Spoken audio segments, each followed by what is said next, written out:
Hello, everyone, and welcome to the DiscoTrek. I'm Alexandra August. I'm Johnny Kolasinski. And if you're listening to this, you're probably listening to it. You could be listening to it on its very own iTunes stream. Hooray! Hooray! For our finally the fourth episode, or I guess fifth episode of this podcast about the fourth episode of Star Trek Discovery, we've finally nailed down some art. The third week. In the third week, yeah. We've finally nailed down some art and a title. So now this podcast is, the training wheels are off. Yeah. So thank you. However you found us, you can find us on Twitter at the DiscoTrek and on the internet eventually. Right now at gotthrones.com. Yep. And we'll have the website up and running soon. Yes, we will. So let's get started. This week we are discussing Season 1, Episode 4, The Butcher Cares Not for the Lamb's Cry. I liked this episode. Yeah? Yeah. I felt like this episode was very classic Trek in its morality, I guess, or in its themes. It was we tried to solve this aggressively, and a red shirt died, so now we've got to science the shit out of it. I don't disagree with you, but I definitely had more problems with this episode than I had high moments. But we'll get to. I have some things to say about that a little bit later. Let's start off with a brief kind of rundown of what happened on the Discovery. Basically, the crew really needs to get the spore drive that blew up the Glen last week up and running, because now we have an immediate conflict. The colony on Corvan 2, which is a mining colony responsible for, I think, 40% of the Federation's dilithium production, is under Klingon attack. They've got about 6-7 hours before the Klingons obliterate those shields.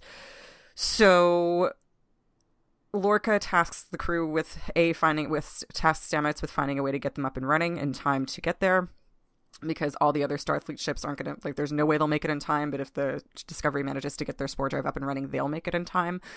And Mike has, aside from all this, Mike has been assigned to figure out what the creature they took off the Glen last week, who's nicknamed Ripper for now, what allows this creature to have skin that can pierce a hole and also can withstand a phaser blast, and figure out how to weaponize it. So that's what she's working on. And eventually those two journeys dovetail when Mike discovers that the creature is non-threatening. It's just trying. It's not a predator. It's just trying to like Vegisaurus. Yep. Vegisaurus. She figures this out through the cunning use of science and realizes that it just wants the spores. It just wants to hang out with the mushrooms. And they figure out that the Glen had somehow managed to develop technology that allowed them to use Ripper as a navigator. So this creature can communicate with the mushrooms and basically navigate along it, which is probably how it travels. And so the Glen basically figured out how to hopscotch on that creature and control it in order to navigate their ship, which is what the Discovery eventually does, enabling it to jump in to the Corvan 2 system in the nick of time and rescue the colony, which was pretty dope. Yeah, so that's kind of the Discovery story this week. And what were some of your overall thoughts regarding this plot and everything having to do with Ripper? My main issue with it was that Lorca brings Mike on board saying, "Oh, you thought I was going to have you work on weapons, but no, we're developing a new way to fly." And then the next day it's, "Okay, well, now that you're here, weaponize this," he literally says. Yeah, actually, he was kind of an interesting blend of contradiction this week, because on the one hand, he brings in it, I felt the same way, but regarding something else, that he kind of contradicted himself since last week. And I felt that way when he was speaking to, when Stamets kind of insisted, "Okay, listen, I'm going to take my toys and go home. This is ridiculous. You can't force me to do anything like this." And he threatens to quit. And instead of Lorca doing what I thought he would do, which is being "I don't really care if you want to quit. This is the military, and I will charge you with desertion, and we'll put you in jail, and I'll find somebody else who can do your science," which maybe they can't. So maybe that's why Stamets was playing that card. But instead of doing that, Lorca appealed to his sense of humanity. And that's when he plays sort of the cries from the mining colony and things like that. and tries to manipulate him pulling Stamets' heartstrings. So I assumed that Lorca, like I said, I assumed that Lorca would just threaten to charge him with desertion and not bother to appeal to his humanity. But I liked that moment quite a bit. I did too. I just thought it was contradictory to last week. It didn't seem like him, but I enjoyed it as well. It seemed like, okay. Yeah. I think it was just a different tack because the appealing to the uniform didn't work. Well, I mean, but force would have worked is sort of what I'm saying. Like, he's not appealing to, he wouldn't, like, in that, like, I feel like Lorca would have had the right to not appeal to his uniform. He could just say, listen, if you try to desert now, I'll force you to stay on the ship and I'll make sure that you do time when this is all over, and I'll try to do it myself and more people will die. I just expected a harsher, given how last week he says, like, he says to... This is not a democracy. This is not a democracy. He says to Burnham, like, I don't really care what you want. You're here to work. It just, it was, it made me, I'm not mad at it, if only just because it just didn't fit with your notions of the character so far. Right. That said, it also made me, I kind of like that at this point. I like the fact that he's sort of keeping us on our toes. So it feels contradictory, but not imperfectly so, I guess. I can absolutely see that. For me, I guess my read on Lorca is a little different in that I don't see him as necessarily an authoritarian as much as a pragmatist. I think that fits too. Yeah, I'm not totally unsold on that. I think that I might be able to, like, I think that they could go, I think he could very easily go in that direction, and I would be totally convinced. I think we're just, everything is still in its nascency, and I think everybody's trying so hard to get a handle on this series. We're trying to figure everything out before the story is really unfolded. It's just hard to manage your expectations and be so excited at the same time. Yep.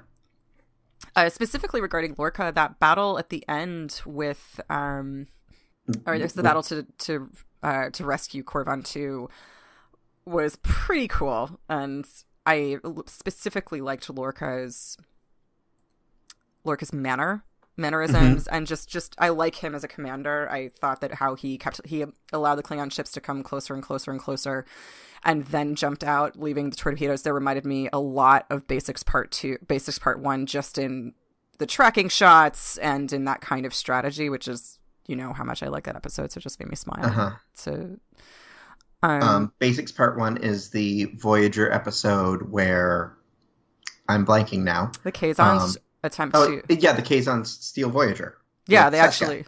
Yeah, Seska, this treacherous Cardassian double agent, who's just one of my favorite story arcs in Voyager still. And she's such a she's such a hammy villain, but she defects to the Kazon because she doesn't want to wait. She doesn't want to follow Federation rules and not get back home for 75 years, so... She gives Janeway the middle finger and goes and starts helping the Kazon take over Voyager so she can use the ship, gain power in the sector, and then just, grab whatever technology she can get to get back to civilization, essentially, which I kind of respect. And eventually this story arc finishes with the Kazon actually boarding and taking over Voyager and stealing and marooning the crew. Marooning the crew on a prehistoric planet, and it looks bleak for a minute. It's one of my favorite Star Trek cliffhangers, and I believe it is the only instance in Star Trek when a ship is boarded and forcibly taken over to completion and the crew completely put off of it. Because Sisko abandons DS9 to the Cardassians. The Borg in First Contact never completely take over the Enterprise E. I can't think of, and then I guess the Ferengi kind of steal the Enterprise during Rascals. I don't like... But they've still got the kids floating around. Yeah. Let's not even talk about Rascals. Let's not, because we'll go off. But yeah, then also... just in general, let's just not talk about Rascals. Oh man, it's still one of my... that's a good one. That and just, I love how he just almost seemed to be conducting a symphony. Yes. Like, that was just... I'm loving Jason Isaacs in this role. Jason Isaacs has said, I think he mentioned it specifically on After Trek this week, and so did Akiva Goldsman last week, that Jason Isaacs doesn't sit down. He doesn't like to sit down as an actor when he doesn't need to. And so when he's on the bridge, he's going to be standing and moving around and a lot more active than Picard or Kirk or Janeway were. Well, see, I was just going to say, Janeway sat for her fair share, but this again reminds me of maybe it might just be the fact that Discovery's bridge is on the dark side, and to me, rings closer to Janeway, or rings closer to Voyager, but... Right. I feel like Kate Mulgrew was constantly up. She was at the Science Center. She was, like, helping out at the con. She was up at Tactical. I feel like she was always kind of bouncing around to different stations, definitely more so than Picard. She was up when Chakotay wasn't there. Yeah, okay. I'd have to rewatch a little bit more, but because she definitely had the presence to sit in that chair, but I also, for some reason, I remember her being, bouncing around more than anything else. But that and the design of the gigantic window view screen really makes him immediately seem like more of a tactician than any of the precursor captains. Because Kirk always seemed to be more of an adventurer. And Picard always seemed to be... Picard was a diplomat. And a commander, for sure. Yeah. And how would you... how do you feel like Sisko is like Lorca at all? Do you feel like he is... I feel like they're the most... different. I feel like they're the furthest apart. It's funny because they're the most different, but at the same time, thematically, the shows are the most similar. And I feel like in more when it comes to moral ambiguity, Sisko and Lorca have already are really the only ones on the board with this. Sisko's the one who dances on the line. Well, yeah, and already in these two episodes, Lorca has proven himself to be the only Star Trek captain that can stand up to Sisko when it comes to moral ambiguity like that. Yeah. Nobody else was. I mean, even Janeway wasn't really tested that way. I think that not only is Lorca the only captain on a series that can compare, I think that he is, at this point in time, the only captain, this point in time meaning 10 years before original series, I think he's the only captain in Starfleet, or one of the few that is dancing that line, and that's why he has the position and role that he does. I think I have something else to say. I want we should do a tiny bit of speculation because I really want to run an idea past you at the end of this episode that I heard that just makes me so excited. But at the end we'll talk about it. Okay. I will be curious if it's the same idea that I heard. Maybe. I can't take credit for it, but we'll see. And it could explain a lot. But speaking of, I wanted to talk briefly about Landry's death. Yeah. And I'd love to get I'd love to take your temperature on that.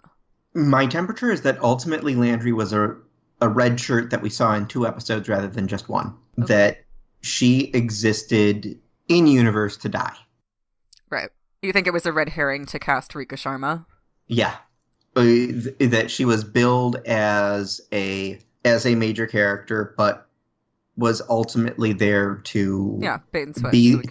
To be well, not just a bait and switch, but also to be the one who's stupid and aggressive and gets killed so that... Yeah. That was kind of my frustration with this whole thing, because Landry at the very least seemed capable last week, and I didn't feel like Lorca would attach him to somebody who was incompetent, at least not the level of incompetence that Landry espouses in this episode. And this to me was I agree with you that this was a very Star Trek theme of A, look before you leap, and B, don't consider... Don't wear red. Yeah, think before aggression. Well, she didn't wear red. She followed that advice. Just don't hold a gun in the first... So it just seemed to... part of me hopes that her death is the red herring and not her, because I don't think there's really any way to know that at this point. I don't trust IMDb past the pilot episode in terms of episode counts, and I don't think she was ever listed as... She wasn't listed in the main credits. I don't recall. I don't think she was. But we'll look at that. Yeah, like I said, part of me wants her death to be the red herring and for something else to come of that. Like maybe Ripper has a venom or something that is self-healing and, she'll reanimate at some point, or maybe it's something else entirely. Like, if that's going to happen, then they should have somehow brought Denise Crosby back later in the Next Generation after that security chief died. But we never saw Denise Crosby. Oh, well, she didn't want to be seen again. Denise Crosby didn't had an until awful time. She did. Until she was like, "Oh, I can do something dope instead of stand behind the captain and say, 'Aye, sir, absolutely, I will come back.'" Thank you. Or, "Oh, I can get paid." She did some other stuff. She did Pet Sematary. So Pet Sematary was. Oh wow. Yeah. I forget how old Next Generation is. So yeah, that's the thing. That's kind of where I'm at with her, is that it seemed kind of like, okay, let's really hammer home the idea, the very Star Trek idea of, thinking, like we said, like thinking before you leap, trust knowledge before you trust aggression. This was very, very, very on the nose, and just sort of felt like it was playing to a lower common denominator than the last episode did. And it was kind of like, why are you dumb? Of course it's going to kick your ass. You literally, like, you're aiming a phaser at it. We already worked out that phasers don't work. What is the plan? And you're going to let it, if it gets out, it's going to endanger everybody else on the ship. This is a horrible, horrible idea. If we'd seen this scene with an unnamed character immediately before the credits, we'd have no issues with it. I absolutely wouldn't. It probably would be funny. If she'd been the unnamed security chief of the USS Yorktown. Ooh, or the Glen, or if this was the Glen, follow-up into last week's episode and it was the Glen. Yeah. No issues whatsoever. I agree that her death had absolutely no merits other than to be a red shirt. Yeah, I personally don't have an issue with that. Yeah, I guess I just kind of do. And maybe it's just because I like Rika Sharma and I think she's very, and I thought that I was also very intrigued by, whatever look passed between Landry and Lorca last week. I thought we were going to get more of that relationship. So, which is not to say that we won't. Yeah, I'm hoping we get more from Landry than just this, or we at least get a reason why she made such a stupid ass decision. But, that kind of brings to mind, did you, I know I put in our show notes, like, did you feel like this was a little bit more sentimental than what we've experienced in the last 2 weeks? Because that was one of the things that made Landry's death stick out to me, was that it felt like this was a fairly sentimental episode, but Landry's death was tossed off and basically an afterthought. I will absolutely agree with you on that. Okay. That we saw absolutely nothing as far as anyone giving a damn. Even Lorca, who might have, Yeah. Maybe now he'll start dating Tilly. Oh, man. I would almost ship that. Yeah. Somebody mentioned in, like, the New York... Somebody wrote an article up about and tried to draw a conclusion that in the New York... naming the NYCC Star Trek panel, which ironically I was not able to go to, that Sonequa Martin Green hinted at the possibility of interspecies romance between Michael Burnham and someone else. And first of all, they acted like that was some kind of, like, revelation. And I'm like, that's, like, all we have. Yeah. So much of what we have on Star Trek is interspecies. And I think Picard is the only one that solely dated humans. He kind of dated the Metamorph. And Cisco. I don't know if I can give you Picard because of the Metamorph, but but Cisco for sure. Oh yeah, there's the Metamorph. Yeah. An early Famke Janssen before pre-Jean Grey genre move. That's one of my favorite episodes for some reason.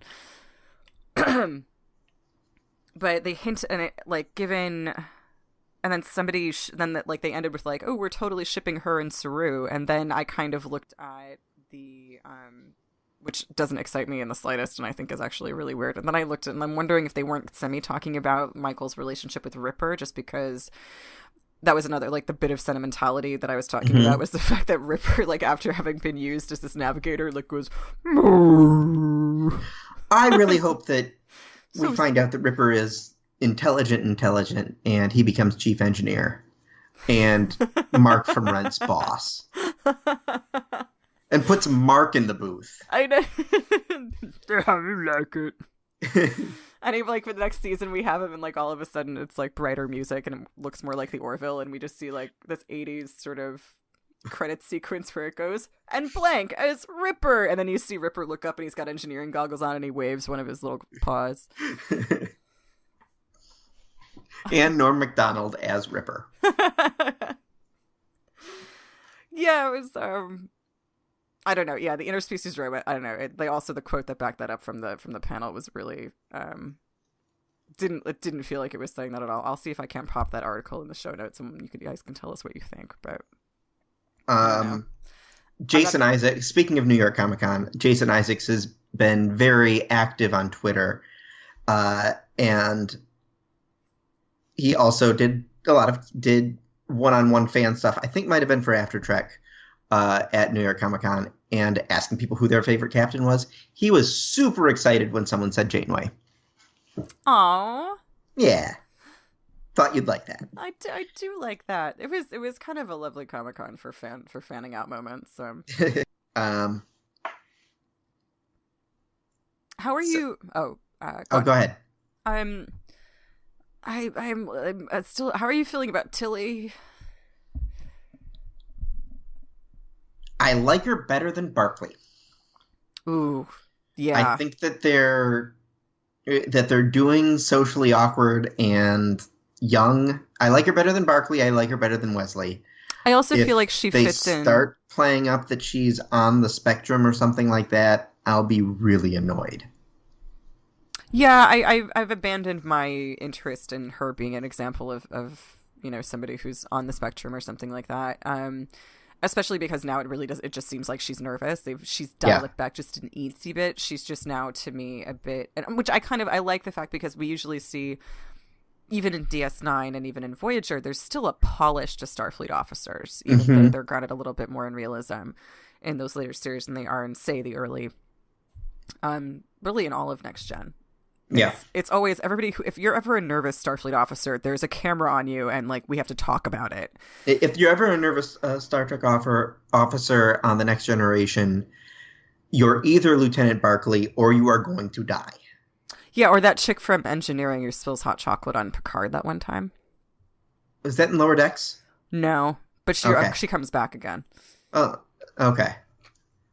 I don't recall her. It was it was just that, along with the Barclay thing, along with they have 2 episodes in Voyager about like lower decks type people, and they're usually, obviously the Maquis kind of make that easy, and the Maquis are, if there's ever a delinquent crew member, it's probably one of the Maquis, and they just didn't sign up for Starfleet, and they don't know how to run and stuff like that. Yeah, so the Maquis are competent. They're not trained. They're scrappy. Yeah, they're not elite. They're scrappy competent. Yeah, they didn't go to boot camp, but they know how to fire phasers.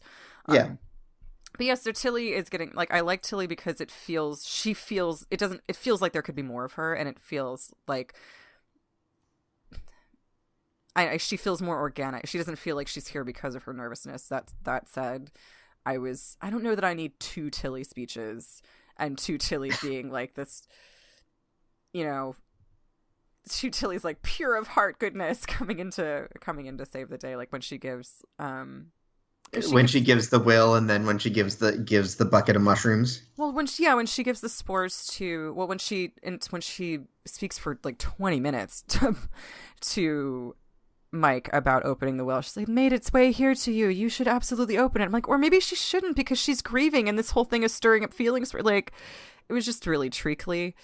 But then also when she hands over the spores, she's like, and I need to do whatever I can. I can't help those people following orders, but I can help them by doing this. I'm like, yeah, that's a major breach of protocol, lady. And it is exactly what got Mike in trouble. And she, like, the first time. I'm not mad that it didn't work out, but it just seemed... I have to say that if Starfleet protocol in the 23rd century is that if you get a will, it's going to beep until you open it. Oh, yeah. It's no wonder that by the 24th century, they need counselors on their damn boats. Yeah, that bothered me too. Just listening to it, I was like, please open that box. Please. Yeah. Tilly, stop talking and open the box. Just stop it. Just grab her hand. Just open the box. Yep. So, but yeah, just it was another example of like when and then Stamets finds out about her getting the spores and like doesn't care as soon as Mike reveals that she's figured out a way to solve their problem, which I kind of understand, but it feels like the show is now on it's now encouraging Mike to do that, to re-engage in the behavior she did that got her in jail in the first place. The show is encouraging her to sort of, I don't know if we're going to see her finding some balance between strict adherence to protocol and knowing when to bend it, as it seems that Lorca kind of encourages that. Mm-hmm. Or if we're just seeing her, as Saru would probably interpret this, which she kind of does in their later scene together. He specifically does. Yeah, is that she's just back on the same slippery slope and she's going to wind up killing everyone again. And here's going to be my controversial statement of the week. At this point in time, I'm not convinced that Michael Burnham did anything wrong. Well, me either, considering we know that Takuma was planning on starting a war anyway, and it was kind of good that they were able to do what they did. Mm-hmm. I think that there's no way for anybody else to know that. That's the thing, because we heard he very Carmen Sandiego like villained his entire plan to his Klingon brethren, but it's not like Starfleet would believe them. But let's be honest, how many people watching the show actually read all of those subtitles? Okay, guys, raise your hands. Yeah, I didn't think so. Yeah. That's probably one of the reasons I did have to watch the pilot 4 times. Four times. I was really pleased to see Ricky from My So-Called Life show up. I did not put it together that Wilson Cruz was Ricky from My So-Called Life, and Is that the doctor? No. Oh yeah. Yeah. He's the doctor. Sorry, I thought you meant he would see a doctor on My So-Called Life. And I was like, no, he was Ryan's gay best friend, and he was awesome, and he was man, LGBT repping before it was cool. That show was so groundbreaking. I can't wait to see Claire Danes come on as Folks season 2 love interest. So, did you pick up on the like kind of blatant BSG ripoffs that I did? Are you as big a BSG fan as I am? I can't remember. I'm a BSG fan. I didn't pick up to them. I've got show notes here that you guys don't get. I didn't get them to the extent that you did. But yeah, I definitely thought that about specifically the jumping into a star, and that there were inklings of what is it, 33-20-22, the second episode. Oh, 33. Yes. Yeah, 33. What do you mean? That there were inklings of we're making the jump however we can. Oh, yeah. Yeah. I think the FTL / jump drive, just in general, the fact that they're calling it a jump, I thought was, I have to wonder if somebody didn't literally ask Ron Moore for his blessing on that, because maybe that's why they killed off Landry. Maybe she said, hey, you know that we did the jump thing first, right? You can have one or the other. Rika Sharma just goes back to a cell in Ron Moore's house. She's like, really? I want to act again. But no, so they call it you have to you literally spin up an FTL drive. The Discovery spins, which was so cool. Mm-hmm. I thought that was.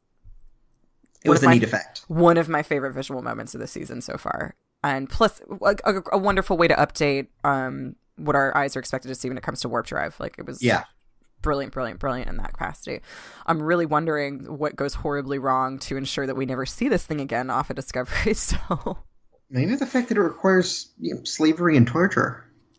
Perhaps that's a good point. We don't know that. You'd think the Romulans would have taken it up. I know, he could just be tired. Yeah. So yeah, it's just the fact that they call it a jump drive. It's they literally spin up, and then also there is a conversation. Almost, I wouldn't say to the word, but I would say almost to the beat of what Stamets has with Lorca between, I want to say, I feel like it's Gata, I think, who's explaining FTL drive in this episode called Lay Down Your Burdens Part 1, and it's one of the season, it's a 2-part season finale of season 2. It's when Starbuck manages to get approval to go back to Caprica and get like Anders and all the rest of the people that they left on that she and Hilo left on the planet. So there's a scene where Gata is like, hey, do you know, like, jump drive is actually totally based on probability calculations. And, you know, the farther we want to go, the more intense the calculations can be. And if we can't actually do the probability calculations, we could just jump into nothing. We jump blind, then we could end up in a star, which is exactly what happens. Mm-hmm. And the tiny Klingon attack ships look just like Cylon Raiders. And they are, in fact, called Raiders. So if anybody else is a BSG fan and that really stuck out to you, I don't think there's really that much crossover. I mean, that's pretty ridiculous. Shut up. Are you being facetious? I am absolutely being facetious. Oh, okay. It's like, am I crazy? Does this feel like it's going to? Is this too much? I don't know. Not that I mind. I love both of these shows, but. And it's interesting because they're the writers of these two episodes, both of whom have like pretty good genre street cred, like Jesse Alexander and Aaron Eli Colliette. I'm not sure if I pronounced that right. Both worked on Heroes, Lost, Alias. Jesse Alexander worked on Hannibal. Mm-hmm. I'm glad that you also brought up like Ripper's, the kind of the morality behind Ripper. Yeah.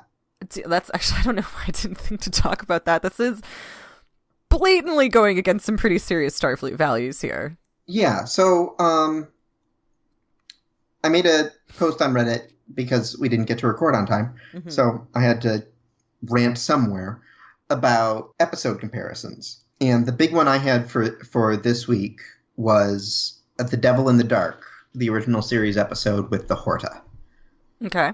Which is essentially there's a mining planet, and there's something killing a bunch of miners.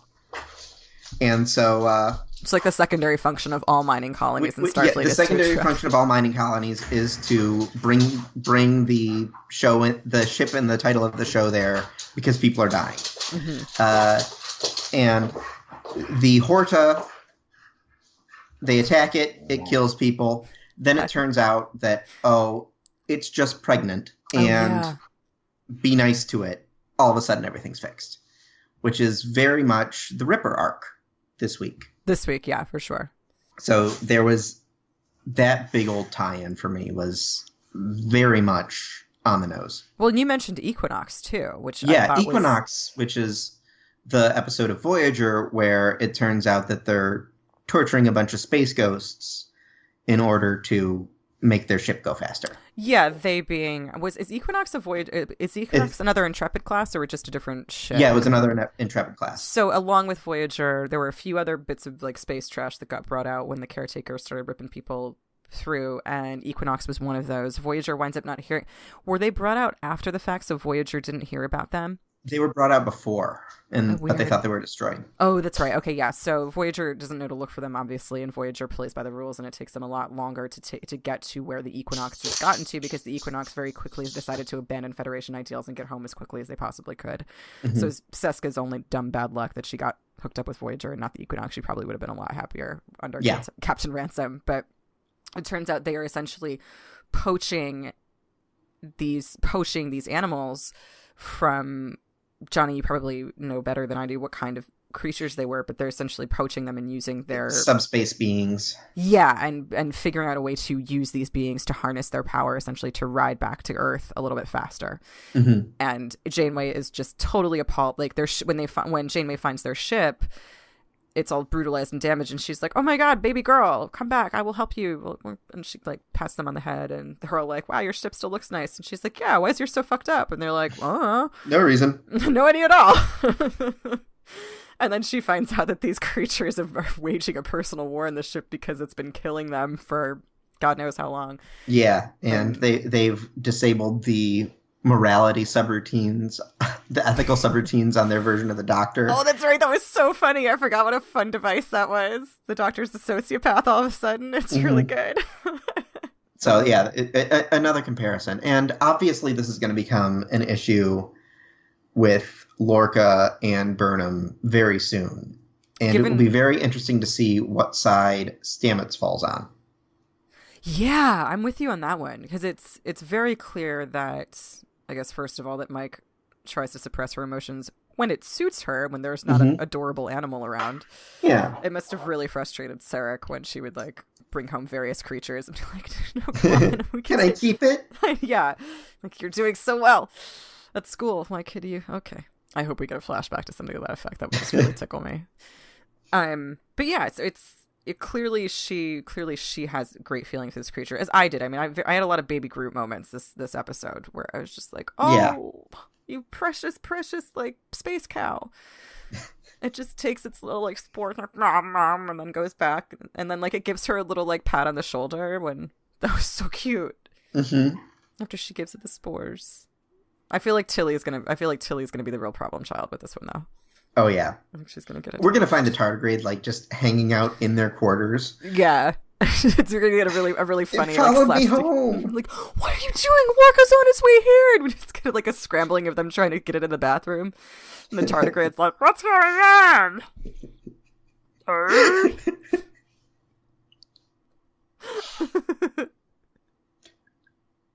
Anyway. So that. So I'm not sure where Stamets is going to come down on this. Part of me wants to see him talk a big game in the first couple of episodes and then see the capacity for his work and then just say, fuck it, I don't care. Yeah. And become Lorcalized. Yeah, a little bit, because I'm already not loving Stamets, and I'm wondering if he might not be the kind of closet supervillain here, the guy who really sacrifices his morality and becomes hypocritical, because at this point, Lorca has not really contradicted himself. Yeah. Except in the better, he's behaved a little bit better than I expected him to sometimes, or a little less aggressively, but for the most part, Lorca could get away with quite a bit, and not feel like he's betraying his character, whereas Stamets has been pretty high and mighty out the gate, which is, I feel like, might get him into trouble. Yeah. I've not really thought about is Stamets going to become Lorca Jr.? And that's really interesting to me. Maybe because he's hidden behind a veneer of annoying, so we didn't think it was possible for him to become Lorca, like... Because he's hiding behind that face of annoying scientific morality. Yeah, he's hiding behind Mark from Rent. Well, there's that, too. Every time I listened to Rent the other day by accident, and I was like, I really hope Stamets at some point puts on some black nail polish. I'd be real here for that. I know it's not going to happen, guys. I'm sorry. I just can't. My brain just really loves the universe blend. I think I listened to Rent the other day by accident is our generation in a nutshell. It just came up on my Spotify shuffle. Don't look at me. Do you have anything else to say about what happened on Disco? What happened on the Disco? Anything, like, any moments that you really enjoyed? Any effects you really liked?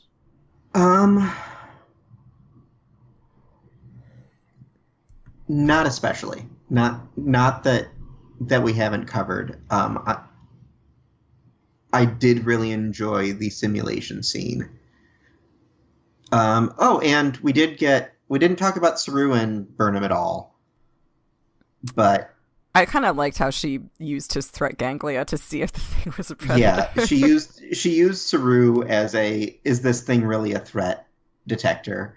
And their scene in the turbo lift, which was, you said something nice about me. Why aren't you happy I'm here? I lied because I thought you were leaving. Yeah, I gotta say, I feel like I can see their relationship getting old at some point in the future, but that day is not today. No. And because Doug Jones is doing such a wonderful job, and I like Mike's kind of, she's tolerating it, but it's sort of, you can tell the human side of her is trying to push the Vulcan side out of the way so she can punch Saru. And it was sort of amusing to me that she kind of snottily got him back to the lab after he was rude to her in the turbo lift. And she was like, yeah, I just wanted to apologize. I was really unfair to you. Cool, you can go now. Your little thingies didn't go off. Doug Jones on After Trek this week said that there was a moment that you didn't see but that he performed as they were filming, which was him being very surprised when he walked into the menagerie. This is a part of the ship that I didn't know was here. Well, I gotta wonder too, just because he says at the end of that, like, he also just mentioned that, like, he mentions to her, she's like, oh, he's like, yo, you're becoming more like Lorca every day, or you'll be like just like him. So it seems, I almost feel like that his surprise was, the effect of his surprise, which would have been to, like, sort of destroy his trust in Lorca, because he didn't know that this menagerie of crap was here. I feel like that was kind of the result. The purpose of that was taken care of by the fact that he says, like, oh, you're becoming like Lorca, which just revealed to us that, like, oh yeah, he's not super in favor of this captain, but he's doing his job. Does that make sense? Yeah, it does. Okay. Meanwhile, the Klingons ate Captain Gorgie.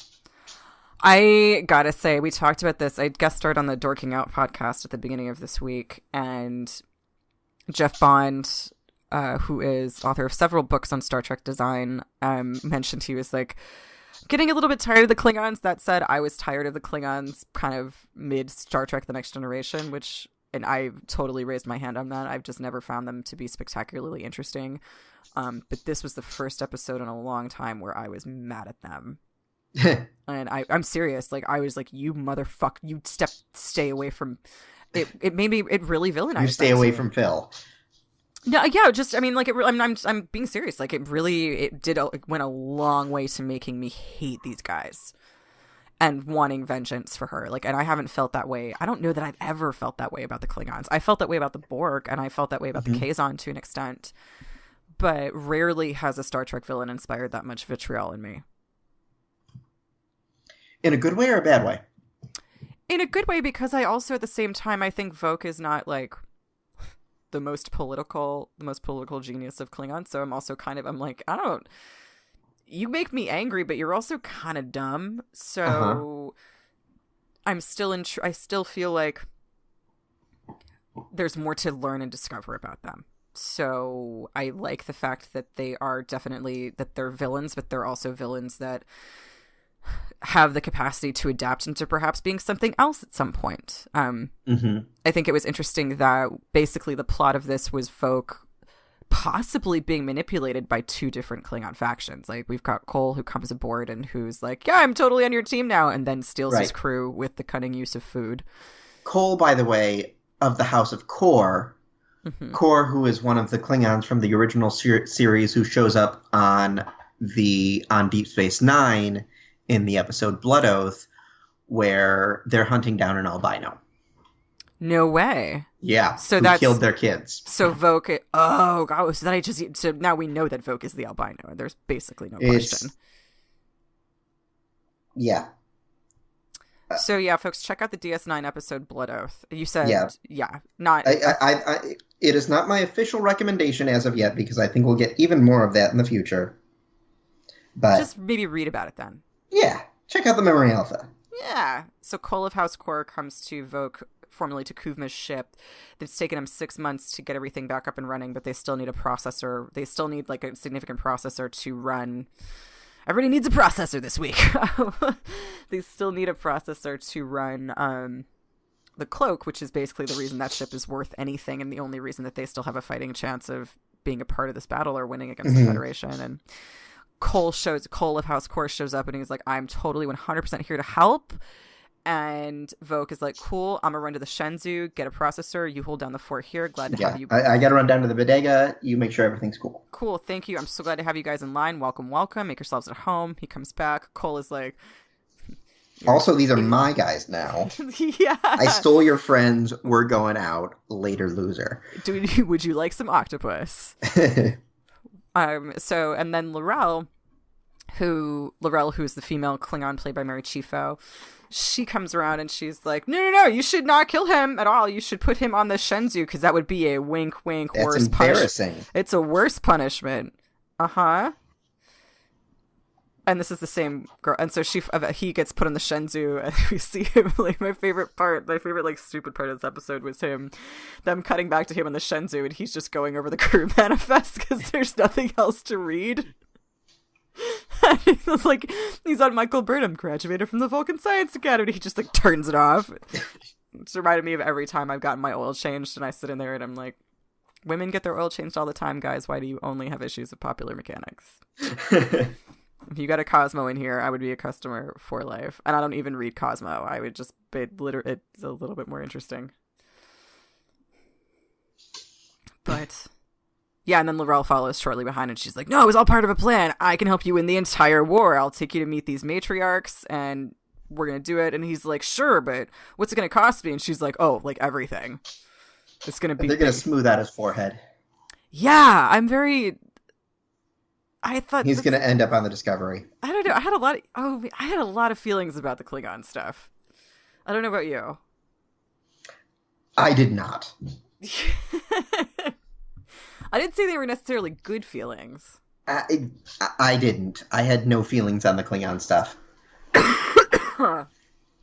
Which is funny because when you didn't care about them in the first 2 episodes, I was like, oh yeah, I'm so excited. The Kavuma, blah, blah, blah. That's just because I didn't pick up on it. And also because it took them, they could have done, I feel like everything with the Klingons is like, literally could be shrunk by half.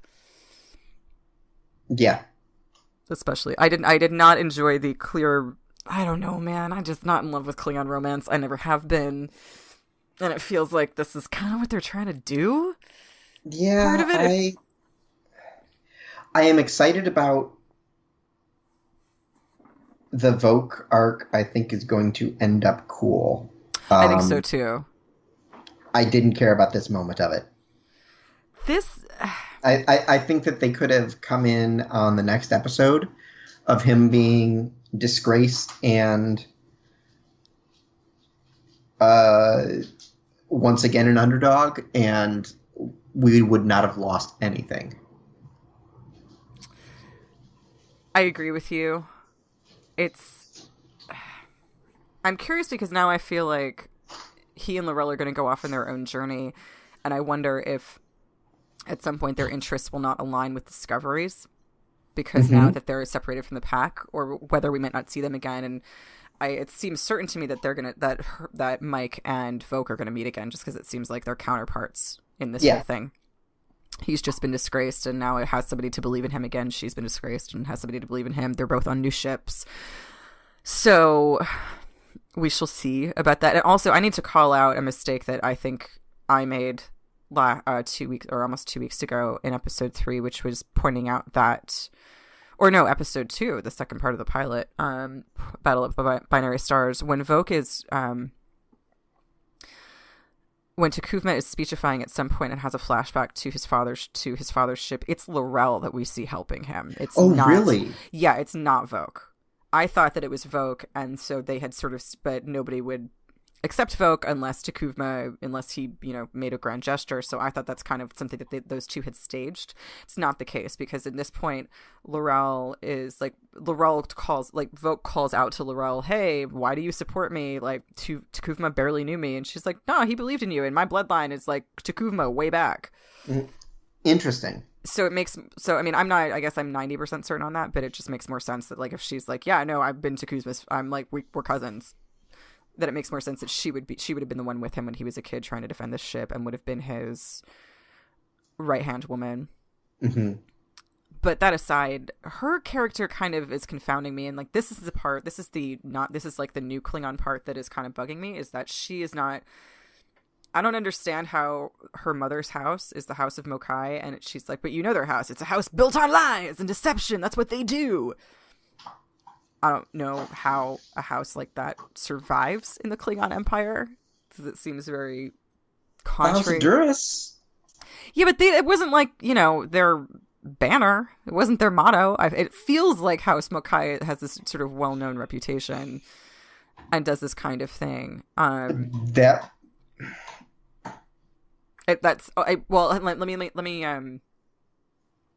move on. Let me scooch past that. So also there's that, but then the fact that she is a very Littlefinger-esque player in this whole thing. And Voke is almost very Ned Stark, and she's sort of pulling the strings with both Cole and Voke at this point, and it seemed like she just seems way too shifty to be trusted. And I have to wonder, I'm really curious where her loyalty lies, if it's not with herself, if she's not going to see Voke as, if she's not somehow embittered that she wasn't... If she didn't become the torchbearer? Yeah, or like maybe they're going to go like old Star Trek school and have the Klingons be like, no, women can't be torchbearers. And she's like, yeah, well, we can still fuck up your shit. Mm-hmm. Or if they're going to go that route and have her have been embittered all along, knowing that T'Kuvma never would have considered her for this sort of thing, because she doesn't volunteer to be the torchbearer in Battle of the Binary Stars. And she even says this episode that she doesn't seek, that she doesn't really want to be management. She just wants to hang out and like assist and be an enforcer and be free to run around and kind of be a soldier. She doesn't have any desire for command, which also feels contradictory to the Klingon sense of just honor for honor's sake and going, you know, to seek out greater glory. She seems really treacherous and she seems really political, and she doesn't seem, which is just not traits that we're used to in Klingons at this level. Yeah. Yeah. And it seems interesting to me that Voke is sort of like, sure, whatever. You got, yeah.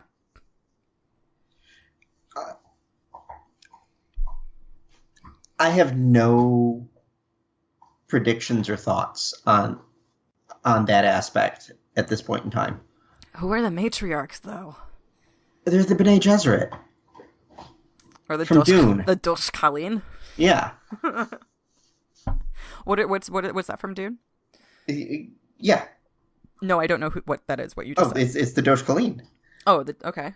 It's they're the like lady witches that end up driving that empire from behind the scenes. That is really interesting. It's also because I feel like everybody's been drawing comparisons between the Dothraki and the Klingons for quite some time, and it would be super funny to me if Cole walked in there and set them all on fire. We'll see chaos as a wheel, but it'll be broken up over like 18 subtitles. You know what else is a wheel? The Discovery when it's about to jump. Yeah, the Discovery and their saucer section. Okay, this is a totally weird speculation, but Lorca and the Klingons appear to be eating the same food. That was something I've seen elsewhere, that he might be eating Klingon food to better understand Klingons. Or that Tribble is a fake! It's a fake! Tribble's going to go off halfway through the next episode. He just bounces it. Sorry. I got it at a convention. It's not real. Site transport. Immediately. Tribble just explodes into deep space outside its window. So I guess I don't know if you have nothing else to say. I'm curious to get into this speculation. Okay, you did want to talk about Spore Drive, and quickly that's only if we had an actual explanation for it. Okay. I wanted to do a little science corner and help anybody else who is as non-specifically informed about this as I am, because I've been able to I can barely do broad strokes of Spore Drive. I'm pretty sure I'm just repurposing Slipstream Drive. Okay, you know the episode of X-Files where Scully and Mulder are wandering through a field and end up falling into a hole in that field and then tripping out on mushrooms for the rest of the episode? No. Okay. Well, then there goes that metaphor. I'm sorry, I didn't mean to be difficult with that. I should have told you from the beginning, I'm going to rarely be able to answer in the positive when you say, remember that X-Files episode? My understanding of it is that the spores of these mushrooms have dispersed themselves around the galaxy via subspace or a separate type of subspace that's full of mushrooms. Okay. And because they and essentially created the mushroom equivalent of a trans-warp hub. And it's just like the Force in that it's everywhere and touches everything. And but it's like out of phase, so it's out of phase, and so they can use it to move quickly. But they can exist they can exist in the same space-time, essentially. Yes. They can exist in the same kind of physical point. They're out of phase, so they can occupy the same point at the same time. Okay. Right. Either that, or it's the precursor to the Q continuum. And it turns out that John Delancey was tripping on mushrooms all through Next Generation. That would kind of really amuse me if the results of Q tripping out on mushrooms were the creation of an entire like mushroom subspace network. Yeah. It'd be a very Q-like god. I don't know. Thank you for that. That helps. Yeah. I think it helps also to have an understanding of just, mycology and not have been calling it mitology for the past several episodes. So only one. So cool. Thank you. I'm going to learn. I did also read an article that completely disproved that really annoyed me. It was, I want to say for like TV Line or TV.com or something, where this woman who has a background in this kind of science, but not necessarily a wonderful background in journalism, wrote a very poorly written response to this being very far from possible, which really bothers me when people do in relation to Star Trek, because it's already a show where you accept the existence of replicators and ray guns, and it's all stuff that's based in real science, but takes if you travel fast enough, you become a lizard. Well, yeah, I mean, come on, guys. Like, it's grounded so much. Like, it's got a basis in all this stuff, but it takes significant leaps, narrative freedoms with this. I don't know. Okay, so speculation.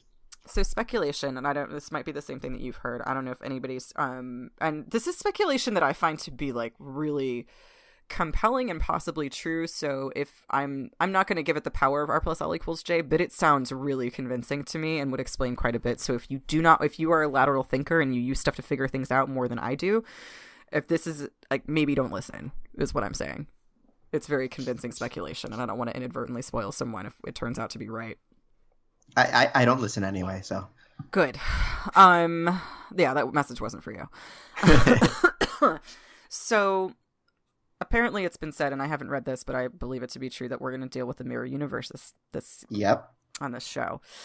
And considering this is a darker Starfleet and a rougher on the edges Starfleet and a bleaker Starfleet, just a bleaker Federation, there have been those who have not speculated that what we're seeing is not in fact a Federation ship, but a Terran Empire ship or Federation ship that has been or Starfleet ship that's been taken over by people from the mirror universe, which would explain Landry referring to people as animals in the last week's episode, which is a very un-Starfleet thing to do. And for Lorca to be quite as militaristic and quite as pragmatic and this is a point that Ed Gross, who is a longtime Star Trek expert, mentioned that, like, in The Undiscovered Country, Kirk and Spock are arguing about the Klingons who need the Federation's help or else they're going to die, and Kirk says, "Then let them die," and immediately regrets what he said. Immediately takes it back. And Lorca is miles away from that kind of morality, and this is only supposed to be 10 years away from the original series.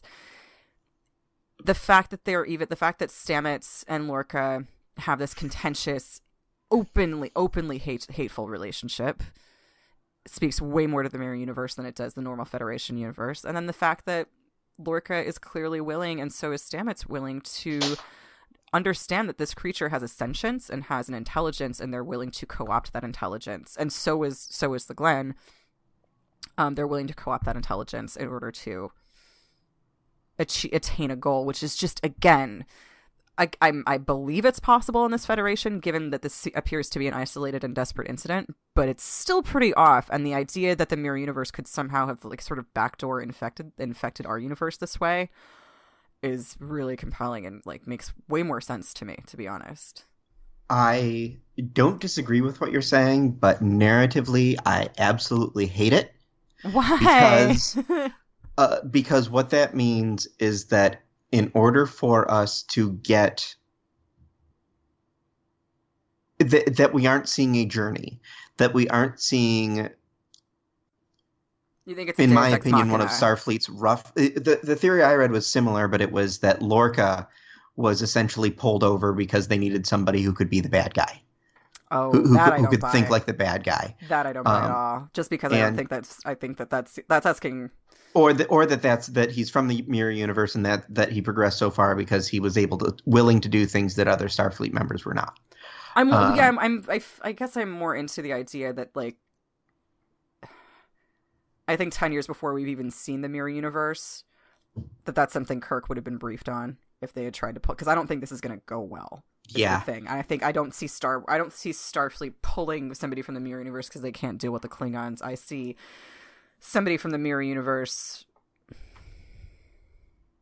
I don't know. I see them. They always. It seems like it makes more sense for their presence to be a malevolent, sneaky thing. Yeah. For me though, any of that really.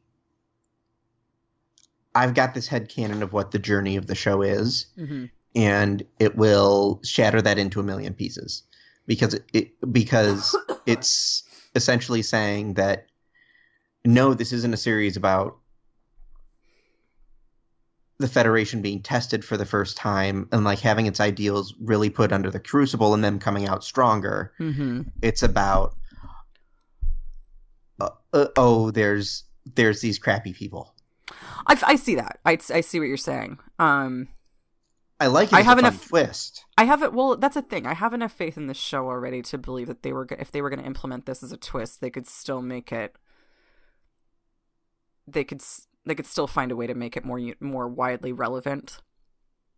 And I'll be upset. I would be more upset, I think, because I almost wrote an article about Section 31 and how they could be the reason that we don't think any of this is canon, that we've not heard of any of this, that it was always a Section 31 operation and they shut it down. And after what I assume the spore drive happens is that it explodes, or that literally and figuratively explodes in everybody's faces. That Section 31's like, cool, let's just wipe this one under the rug, or sweep this under the rug. I would be more upset if that happened than I would to find out that maybe Section 31 called in some Mirror Universe help because they needed a captain who could sell it, because they needed a Lorca replacement or something. Like, I don't know. I'm not with you though. Like if it is what happened, that if it is like Lorca all of a sudden gonna whip off a mask and reveal a slightly darker Commander Lorca, Captain Lorca, I will be upset if that's the end of this.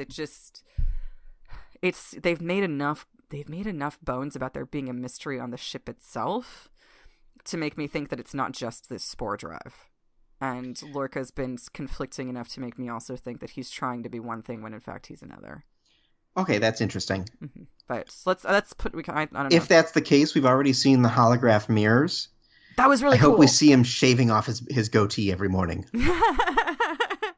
And like walking around in his quarters with his cut-off sleeved uniform and just being like, I hate the other one. My arms get so hot. Why do they wear sleeves? No one can see my biceps. Another interesting tie-in is the booth, the Ripper booth and the Agony booths from the Mirror Universe. Oh yeah. Well, just also the fact that he has a weapons hall. Yeah. He's like, I like to learn about my weapons. hollow guns. I know. I'm like, dude, what are you going to learn from the batleth in a glass case? It's sharp. It's sharp. There's, and I share this on my Twitter. A Twitter user called Chrysanthememes did too long didn't watch for Game of Thrones, and now she's doing it for Discovery. Mm-hmm. And it's just, 100 screenshots with funny text. And that moment was, I study the art of war, and Mike's response, that's actually a really short book.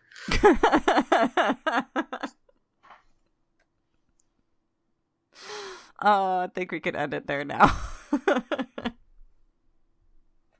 right. Well, thanks for listening to this, our fourth inaugural DiscoTrek show. Yes, exactly. You can find this show on iTunes. We will insert links into our show notes. You will still be able to find it on the Got Thrown stream, which is where we're guessing you're probably listening to it right now. But check the show notes for more fun. Yeah, for the other streams that we'll put this under. And like, I think I probably will be running it like under both streams for foreseeable future, just to avoid confusion. But it's going to have its own home soon with all of its own social media and all of its own business. So next episode, we'll be back on Tuesday morning. Sorry for the lateness. I was away. We'll be back discussing Choose Your Pain, episode 5. And we're going to get to meet Harry Mudd. Yeah. I'm pretty excited for that. And Lorca looks like he's going to not have a great week. Yeah. As we see by them turning up a bunch of lights into his eyes. I don't like light. It's like my one thing. Oh, and everyone wish Johnny a happy birthday. No, don't wish me a happy birthday. It's his birthday today. Or yesterday when you're listening to this. Or a year and a half ago, depending on when you're listening to this. Thanks, folks. We're having a blast with this, and we will see you in a few days. See you in a few days. Bye. Bye-bye.